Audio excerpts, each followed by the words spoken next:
네, 오늘 우리가 이제 9장 이 말씀을 대하는데, 이 9장의 내용은 사울의 변화. 그런데 이 사울의 변화는 단순한 변화가 아니죠. 왜냐하면 기독교의 역사에 있어서 이 선교사의 대부라고 말할 수 있는 이 바울이라고 하는 걸출한 인물이 어떻게 예수를 믿게 되었는가라고 하는 것을 보여주는 그런 대목이 되기 때문이죠. 특별히 오늘 본문 말씀은요, 두 가지로 나누어서 우리가 생각해 볼 수가 있습니다. 첫 번째는 하나님이 아나니아라고 하는 사람을 만나서 설득하시는 장면이고, 두 번째는 아나니아가 사울을 만나서 그의 감겼던 눈이 떠지도록 하는 이 두 가지 사건입니다. 특별히 아나니아가 사울의 눈을 뜨면서 했던 말이 뭐냐면 성령으로 충만하게 하신다라고 하는 그런 말이거든요. 이 성령으로 충만하게 하신다라고 하는 말이 어떤 의미인지, 기본적으로 우리는 이런 생각을 하죠. 성령으로 충만하게 하신다 그러면 우리의 내적인 변화, 우리의 삶과 인격에 어떤 내면의 변화가 일어났다라고 이제 생각할 수 있습니다. 그런데 오늘 본문의 말씀은 이 성령으로 충만하게 하신다라고 하는 것에 또 다른 의미가 오늘 본문 속에 담겨져 있습니다. 오늘 말씀을 통해서 성령으로 충만하게 하신다라고 하는 그 의미가 무엇인지를 함께 살펴보도록 하겠습니다. 먼저 첫 번째 내용은 하나님이 아나니아를 설득하시는 내용인데요. 10절부터 16절까지의 내용이 바로 그 내용입니다. 먼저 10절의 내용을 보면 하나님께서 아나니아를 찾으십니다. 아나니아야 라고 하나님이 부르실 때에 아나니아는 주여 내가 여기 있나이다 이렇게 화답을 하죠. 주여 내가 여기 있나이다 라고 하는 것은 이런 겁니다. 주여 말씀하옵소서 종이 듣겠나이다 라고 하는 그런 겸손의 표현이고, 주께서 말씀하시면 무엇이든지 내가 따르겠습니다 라고 하는 그 고백이 주여 내가 여기 있나이다 라고 하는 말 속에 담겨져 있습니다. 자, 11절과 12절을 통해서 이제 주님이 아나니아에게 한 가지 명령을 내리시는데, 그 내용은 뭐냐면 다메섹에 직가라고 하는 도로가 있습니다. 직가라고 하는 것은 말 그대로 곧은 길이라고 하는 거예요. 곧은 길. 그러니까 길이 똑바로 되어 있겠죠. 우리로 말하면 대로가 되겠죠. 그리고 그 대로 주변에는 여러 상점이 있습니다. 그래서 이 직가라고 하는 도로는 번화한 그런 도로가 되는데, 이 직가라고 하는 곳에 어떤 유다인의 집이 있다라고 하는 겁니다. 유대 사람이 사는 어떤 집이 있다라고 하는 거죠. 그곳에 가서 어떤 한 사람을 만나야 되는데, 다소 사람 사울이라고 하는 사람을 만나라라고 하는 것입니다. 오늘날 우리로 치면 하나님이 저에게 음성을 주시는데, 지금 구로에 가서 조선족 교회에 찾아가 봐라 라고 하는 그런 내용과 비슷하겠죠. 그곳에서 사울을 만나봐라. 그런데 그 사울이라고 하는 사람을 왜 만나야 되냐면 12절 말씀 속에서 잘 보여주고 있는데요. 사울이라고 하는 사람이 기도하고 있는 중인데, 기도 중에 한 환상을 봤다. 무슨 환상이냐면 자기에게 아나니아라고 하는 사람이 오더니 자기에게 안수해서 눈이 다시 뜨여지는 그런 환상을 봤다. 지금 사울이라고 하는 사람은 다메섹 도상에서 그리스도의 빛을 보고 또 그리스도의 예수님의 말씀을 듣고 눈은 떴는데 앞이 보이지 않는 그런 상황이었죠. 그래서 사람들의 손에 이끌려서 다메섹에 들어왔는데 지금 유다의 집에 지금 머물고 있는 거죠. 그런데 그는 3일 동안 식음을 전폐했습니다. 3일 동안 아무것도 먹지 않았어요. 기본적으로 유대인의 금식법은 아침과 점심을 굶고 저녁을 먹는 금식이라고 해도, 한 끼는 먹는 금식 또는 금식이라고 해도 채소를 먹고 고기를 먹지 않는, 이것도 금식에 속하게 됩니다. 내가 기름진 음식을 먹지 않는 것도 금식이라고 말할 수 있는데, 지금 사울이 말하고 있는 금식은 뭐냐면 3일 동안 물 한 모금 마시지 않는 금식을 말하고 있거든요. 아무것도 먹지 않았어요. 그가 받았던 정신적 충격이 굉장히 크겠죠. 지금까지 예수는 이단의 괴수라고 생각을 했고 예수 믿는 사람을 다 잡아 가둬야 된다고 생각을 했는데, 한마디로 말하면 예수는 가짜라고 생각을 했는데, 이 다메섹 도상에서 예수를 만나고 이 혼란에 빠지게 되죠. 예수가 하나님의 아들이신가? 헷갈리기 시작하는 거죠. 그래서 식음을 전폐하고 과연 자기의 삶 속에 무슨 일이 벌어졌는지 그런 고민 가운데 아무것도 마시지 않는 가운데 기도하는데 그 환상을 봤다라고 하는 거죠. 여러분, 주님의 말씀입니다. 이 주님의 말씀에 아나니아가 어떤 반응을 보이고 있느냐라고 하는 거예요. 여러분, 13절과 이제 14절을 보시면 아나니아가 주저하는 그런 반응을 보이고 있습니다. 아나니아라고 하는 이름의 뜻은 무엇이냐면은 이런 겁니다. 여호와는 은혜로우시다. 얼마나 좋은 이름을 가지고 있습니까? 그런데 보통 우리 성도들이 인식하는 아나니아는 좀 부정적인 이미지의 아나니아를 기억을 하더라고요. 왜냐하면 아나니아 삽비라 부부 때문에 그렇습니다. 땅값 얼마를 숨기고 베드로와 교회에 거짓 보고를 하지요. 그리고 그들은 그 자리에서 즉사를 하게 되죠. 그래서 우리는 보통 아나니아 삽비라 부부 때문에 아나니아 그러면 부정적인 그런 이미지를 가지고 있어요. 그러나 여기서 말하고 있는 다메섹의 아나니아는 참으로 신실한 사람입니다. 이 사람을 나중에 이 사울이라고 하는 사람이 회고를 하는데 이 아나니아라고 하는 사람이 어떤 사람이냐, 사도행전 22장 12절 말씀에서 사울이 이렇게 회고를 합니다. 율법에 따라 경건한 사람으로 거기 사는 모든 유대인들에게 칭찬을 듣는 아나니아라 하는 이가 라고 하는, 이 사울이 기억하는 아나니아라고 하는 사람은 경건한 사람이고 그리고 칭찬받는 사람이었어요.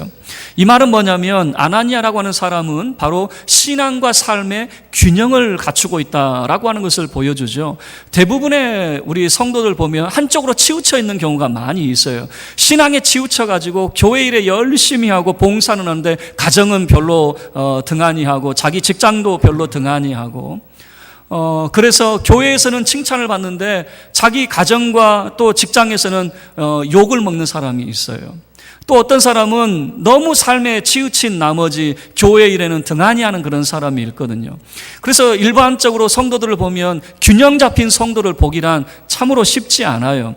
교회에서도 칭찬을 받고 또 사회에서도 직장에서도 가정에서 칭찬받는 여러분 이런 사람을 만나기는 쉽지 않거든요. 그런데 아나니아라고 하는 사람이 어떤 사람이냐? 바로 신앙과 삶의 균형을 갖춘 사람이었다. 경건한 사람이요.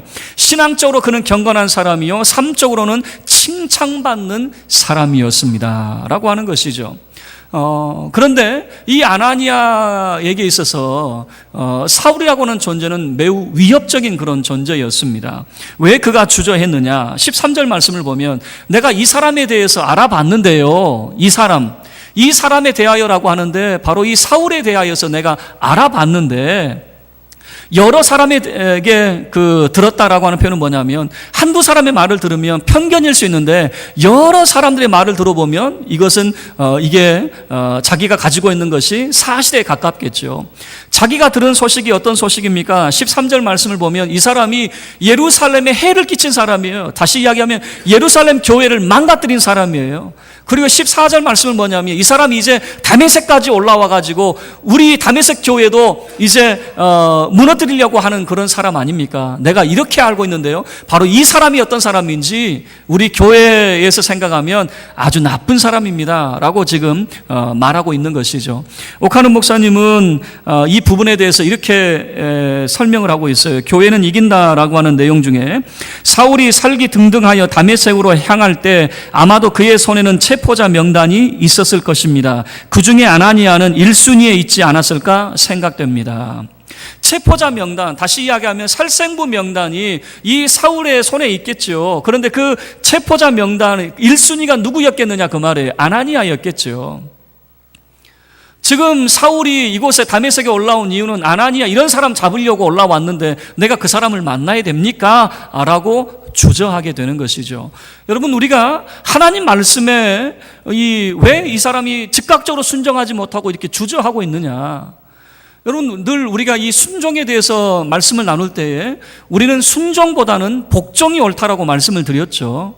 순종이라고 하는 것은 뭐냐면 내 생각과 맞아요. 그러면 얼마든지 할 수가 있는 거예요. 예를 들어서 제가 하나님 저 서울대 가고 싶어요. 그랬더니 하나님이 제게 응답을 주시네요. 그래, 서울대 가거라. 무조건 아멘이죠. 가겠습니다 그러죠.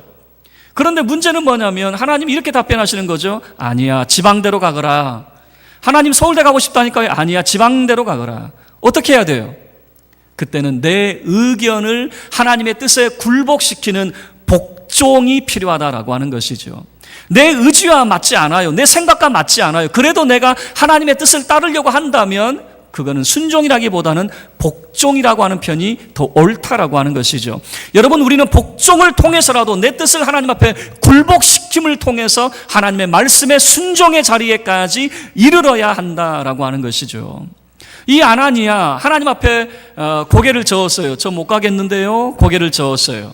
하나님은 직가라고 하는 도로에 있는 유다인의 집에 가서 다섯 사람 사울을 만나라 그랬는데, 아나니아 정말 이 사람이 예수님의 제자고 신앙과 삶의 균형 잡힌 사람이라면 만나야 되는데 고개를 저어요. 저 가기 싫은데요 라고 하는 거죠. 그럴 때 하나님께서 15절과 16절 말씀을 통해서 이 아나니아를 설득하시게 되는 것입니다. 자, 우리 15절 말씀 함께 합독하겠습니다. 시작. 주께서 이르시되 가라, 이 사람은 내 이름을 이방인과 임금들과 이스라엘 자손들에게 전하기 위하여 택한 나의 그릇이라. 이 사람, 자, 아나니아가 뭐라고 이야기했습니까? 13절 말씀에 이 사람에 대하여 내가 이 사람에 대해서 이렇게 알고 있습니다 라고 하는 것이죠. 하나님도 이 사람은 이라고 하는 표현을 쓰고 있는 겁니다. 무슨 말이냐면 아나니아가 기억하고 있는 것은 과거의 사울입니다. 지금까지 사울의 모습에 대해서 알고 있었다면 15절의 말씀은 이 사람은 이라고 하는 것은 과거의 사울이 아니라 지금부터 미래의 사울에 대해서 말하고 있는 것입니다. 앞으로 사울이 어떤 삶을 살게 될 것인가 라고 하는 것을 이 사람은 이라고 하는 말을 통해서 하나님이 받고 있는 것이죠. 네가 알고 있는 사람은 이 사람에 대하여라고 말하는 과거의 사울은 이런 사람이었지, 미래의 앞으로의 이 사람은 이렇게 될 거야. 어떻게 될 거냐고 말씀하고 있냐면 이방인과 임금들과 이스라엘 자손들에게 내 이름을 전하기 위하여 택한 나의 그릇이다 라고 하는 거죠. 하나님이 택한 나의 그릇이다 라고 하는 겁니다. 여러분, 이 그릇이라고 하는 말을 여러분이 지금 기억을 하셔야 됩니다. 택한 나의 그릇이라고 하는 것이에요. 자, 이것을 조금 더 우리가 설명하는 장면이 16절 말씀 속에 이제 등장이 됩니다. 자, 16절도 우리 함께 합독하겠습니다. 시작. 그가 내 이름을 위하여 얼마나 고난을 받아야 할 것을 내가 그에게 보이리라 하시니, 내 이름을 위하여, 예수님의 이름을 위하여서 얼마나 많은 고난을 받아야 될지 내가 그에게 보여줄 것이다 라고 하는 거죠. 이 보이다 라고 하는 표현이 뭐냐면, 다른 의미는 뭐냐면 가르친다 그 말입니다. 다시 이야기하면 이 말씀 속에 이런 것이 있는 거죠. 과거의 사울이 얼마나 극악무도한 사람이었는지 맞아, 알아. 그러나 장차 이 사람이 어떤 삶을 살게 되고 어떤 사람이 되게 될 것인지, 아나니아, 너에게 그 사람을 변화시키라고 말하는 것이 아니라 내가 그 사람을 가르쳐서 변화시킬 거야 라고 하는 거예요. 여러분, 지금 예수님께서 아나니아를 설득시키는데 지금 이 사람의 변화를 너에게 부탁하는 것이 아니라 내가 할 거야, 내가. 그 말은 나의 택한 그릇이라고 하는 표현을 쓰고 있습니다. 내가 그를 택하였다라고 하는 것입니다. 내가 그렇게 만들 것이다라고 하는 것이죠. 그리고 보이리라라고 하는 말씀을 통해서 내가 그렇게 그를 가르치고 내가 그를 그렇게 빚어가고 만들어 갈 것이다라고 하는 것을 말씀하고 있는 것이에요. 여러분, 지금 예수님께서 아나니아를 만나서 고개를 절레절레 젓고 있는 거죠. 나 못하겠는데요, 나 그 사람 못 만나겠는데요 라고 말할 때에, 그래, 그 일은 네가 하는 것이 아니라 내가 할 거야, 내가. 그러니까 너는 만나기만 하면 돼 라고 하는 것이죠. 여러분, 사람이 변화되는 것은 자기 힘으로 변화되는 것이 아니에요. 사람이 많은 것을 가르쳐줘서 변화되는 것이 아니더라 그 말입니다. 사람이 진정으로 변화되는 것은 주님이 우리를 택하여 우리를 만들어 가실 때 변화되더라 라고 하는 것이죠. 교회를 잔멸했던 이 사울이라고 하는 사람이 어떻게 변화되었느냐라고 물어본다면 바로 예수님이 그를 붙잡으시고 그를 변화시켰다라고 하는 것이죠. 그래서 아나니아가 설득을 당하게 되는 것이죠. 자기는 가기 싫었지만 주님이 그렇게 하시겠다는데, 그리고 주님이 그렇게 하기 위해서 나를 보내시겠다는데 어떻게 합니까? 아나니아는 사울을 만나게 됩니다. 그래서 17절 말씀, 그를 만나서, 사울을 만나서 안수하는 장면이 소개가 되고 있습니다. 우리 17절 함께 합독하겠습니다. 시작. 아나니아가 떠나 그 집에 들어가서 그에게 안수하여 이르되 형제 사울아, 주곧 내가 오는 길에서 나타나셨던 예수께서 나를 보내어 너로 다시 보게 하시고 성령으로 충만하게 하신다 하니, 아나니아가 직가라고 하는 이 길에 유다인의 집에 들어갔겠죠. 그리고 그곳에서 다섯 사람 사울을 찾았는데 눈은 떠 있는데 앞을 보지 못하고 있는 사울을 만났겠죠. 그리고 식음을 전폐했던 그 사울에게 안수를 합니다. 안수를 하고, 그리고 하는 말이 뭐냐면 형제 사울아라고 하는 거예요. 형제 사울아. 여러분, 아나니아와 사울의 관계는요, 서로 적대적인 관계죠. 원래 말을 하면 이렇게 말해야 되죠. 나의 대적자, 나의 원수, 이놈 사울아, 그래야 되죠. 그러나 예수 그리스도를 만나고 난 다음에 아나니아의 입장이 바뀌었습니다. 그 전에 이 사람에 대하여 내가 여러 소문을 들었는데 이 사람에 대하여라고 하는 이 아나니아의 그가 가지고 있었던 선입관이 있었어요. 이것이 예수님을 만나고 난 다음에 완전히 깨지게 되죠. 그리고 사울을 향하여 뭐라고 이야기하냐면 나의 원수 사울아가 아니라 형제 사울아라고 하는 거죠. 그리스도 예수 안에서 우리가 한 형제가 되었습니다. 그리스도 예수 안에서 하나님이 택한 하나님의 거룩한 백성이 되었습니다. 그를 향하여 형제 사울아라고 말하는 거죠. 그리고 이렇게 들려줍니다.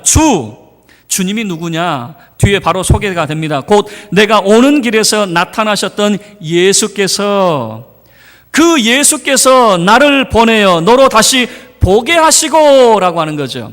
주님이 나를 너에게 보내어 너로 하여금 보게 하시는구나 라고 하는 거죠. 지금 안수하면서 했던 말입니다. 그리고 또 한 가지 이야기가 뭐냐면 성령으로 충만하게 하신다라고 하는 거죠. 단순히 너의 눈만 떠진다라고 하는 것이 아니라 예수님께서 지금 너에게 성령으로 충만하게 하시는구나 라고 하는 것이죠. 여러분이 성령으로 충만하게 하신다라고 하는 것은 단순히 내면의 변화만을 의미하는 것이 아니라 지속적으로 무엇을 말하고 있냐면 앞으로 너는 성령의 사람이 될 거야. 다시 이야기하면 예수님께서 너를 붙잡으시고 너를 빚어가시고 너를 만들어 가실 거야 라고 하는 것을 보여주고 있는 것이죠. 여러분, 성령으로 충만하게 하신다라고 하는 것은 단순히 내면의 변화만을 말하는 것이 아닙니다. 욕 잘했던 사람이 욕도 안 하고 그냥 점잖게 말하는 사람, 예전엔 화를 많이 냈는데 화도 안 내는 그런 사람, 단순히 이런 내면의 변화가 아니라 예수님께서 나를 빚어가시고 나를 예수의 사람으로 만드신다라고 하는 그 확실한 증거가 성령으로 충만하게 하신다라고 하는 것이죠. 여러분, 많은 사람들이 그런 생각을 하더라고요. 내가 열심히 하면 하나님의 의에 도달할 수 있지 않을까? 다 착각입니다. 모든 사람은 다 도찐개찐입니다. 50보 100보예요. 사람들 가만히 보면, 흉을 보는 사람들 보면요, 자기보다 못한 사람을 흉 보는 줄 알았더니 제가 볼 때는 그래요. 삼자 입장에서 보면 참 희한해요. 무슨 말이냐면 그놈이 그놈인데 누가 누굴 욕해? 이런 거죠. 좀 정말 이 사람이 의롭고 뭐라고 그럴까요? 모든 사람에게 칭찬받는 사람이어가지고 정말 그 잘못한 사람에게 훈계를 한다. 그건 맞는 말이죠. 그런데 제가 볼 때는 거기에 누가 누굴 지금 훈계한다고 이렇게 나올까 싶을 정도로, 여러분, 사람이 사람을 여러분 지도한다. 그리고 변화시킬 수 있다. 진정한 변화는 바로 여기에서 나타내주고 있는데, 오늘 본문의 말씀에서 우리에게 보여주고 있는데, 진정한 변화는 내가 노력해서 변화될 수 있는 것이 아니더라 그 말이에요. 우리가 수십 년 신앙생활 해봤는데 여전히 바뀌지 않는 이유가 뭔지 아세요? 내 힘으로 하려고 하니까 안 되더라 그 말입니다. 우리 다 경험을 했잖아요. 지금까지 수십 년 동안 내가 신앙생활을 했는데도 왜 내가 바뀌지 않느냐? 다 경험을 하고 있잖아요. 근본적인 이유는 내가 내 힘으로 바꿀 수 있는 것이 아니라 예수님께서 나를 만나주시고 나의 택한 그릇으로 나를 바꿔주셔야만 바뀔 수 있다라고 하는 사실입니다. 성령으로 충만하게 하셔서 예수님이 우리를 바꿔놓으실 때에 진정한 변화를 우리가 가질 수 있다라고 하는 사실입니다. 그렇게 안수했을 때에 18절 말씀을 보셔요. 이 사울의 눈에서 비늘 같은 것이 툭 떨어졌어요. 그랬더니 그가 이제 다시 보게 되어졌습니다. 그리고 사울이 했던 것은 무엇이냐면 아마 그 시간 동안 그가 눈이 닫혀져 있던 그 시간 동안 정말 진심으로 회개했던 것 같아요. 지금까지 그가 잘못 알고 있었던 것에 대해서 진심으로 뉘우쳤던 것 같아요. 그래서 18절 하반절은 무엇을 말하고 있냐면 그가 세례를 받았다라고 하는 것입니다. 예수님을 영접합니다. 여러분, 세례를 받는다라고 하는 것은 예수님을 나의 하나님, 나의 구주로 내가 영접하고 받아들이는 행위가 바로 세례라고 하는 행위가 아니겠습니까? 그가 이제는 그 전에는 예수 믿는 사람을 핍박하는 사람에서 이제는 내가 예수님을 받아들이는 사람으로 그가 바뀌게 되었습니다. 세례를 받았을 뿐만 아니라 19절 말씀을 보시면 음식을 먹음에 강건하여지니라. 그는 3일 밤낮을 그는 금식을 하며 식음을 전폐했던 사람이었어요. 그리고 오로지 기도에 매달리면서 아마 회개하고 자기 자신의 죄를 뉘우쳤던 것 같아요. 이제 음식을 먹습니다. 왜 음식을 먹습니까? 예수님을 진심으로 받아들이니까 그의 삶 속에 새로운 변화가 나타났습니다. 새 세계가 열리게 되어졌습니다. 이제 지난 과거는 다 잊어버리고 이제는 새로운 삶을 살기 위하여 음식을 먹고 강건하여집니다. 그리고 20절 말씀을 보시면 즉시로 각 회당에 예수가 하나님의 아들이심을 전파했다라고 소개를 하고 있어요. 이 다메섹에 예수 믿는 사람을 잡으러 왔던 사람이 다메섹에 있는 회당에, 모든 회당에 들어가서 예수야말로 하나님의 아들이십니다 라고 하는 것을 선포하고 있더라라고 하는 것이죠. 말씀을 마치도록 하겠습니다. 아나니아는 주님이 사울을 만나라라고 했을 때 그는 이렇게 이야기합니다. 이 사람에 대해서 내가 잘 아는데요, 여러 소문을 들었는데 소문이 좋지 않던걸요. 이 사람은 질이 나쁜 사람이에요. 안 좋은 사람이에요. 이 사람을 만날 수 없습니다 라고 했을 때 예수님도 그에게 말해줍니다. 이 사람은 이라고 하는 말을 통해서 과거의 사울은 나쁜 사람이에요. 맞아요. 그러나 앞으로의 사울은 주의 이름을 위하여 살아갈 사람이에요. 예수님이 택한 그릇이에요. 그리고 그렇게 주님의 이름을 위해서 살아가도록 예수님께서 자기 의지를 보여주셨어요. 내가 그렇게 만들어 갈 거야. 그리고 예수님께서 그를 그렇게 만들어 가신다는 증거로 성령으로 충만하게 하신다라고 하는 것이죠. 이 자리에 계신 모든 성도 여러분이 성령으로 충만케 되기를 주의 이름으로 축원합니다. 성령으로 충만하시기를 바랍니다. 단순히 내 내면의 변화를 위해서만이 아니라 여러분, 성령 충만이 무엇임을 우리가 함께 살펴봤어요. 주님의 의지가 그 속에 담겨져 있다라고 하는 것입니다. 주님이 나를 붙드시고 나를 빚으시고 주님의 사람으로 나를 만들어 가신다라고 하는 그 주님의 의지가 성령으로 충만하게 하신다라고 하는 말씀 속에 담겨져 있는 것이죠. 여러분, 우리도 함께 고백할 수 있기를 바라요. 여러분들이 다 성령으로 충만케 되어서 주님이 여러분을 붙드시고 주님의 그릇으로, 주님의 사람으로, 복음의 사람으로 빚어가는 역사가 있기를 주의 이름으로 축원합니다. 모두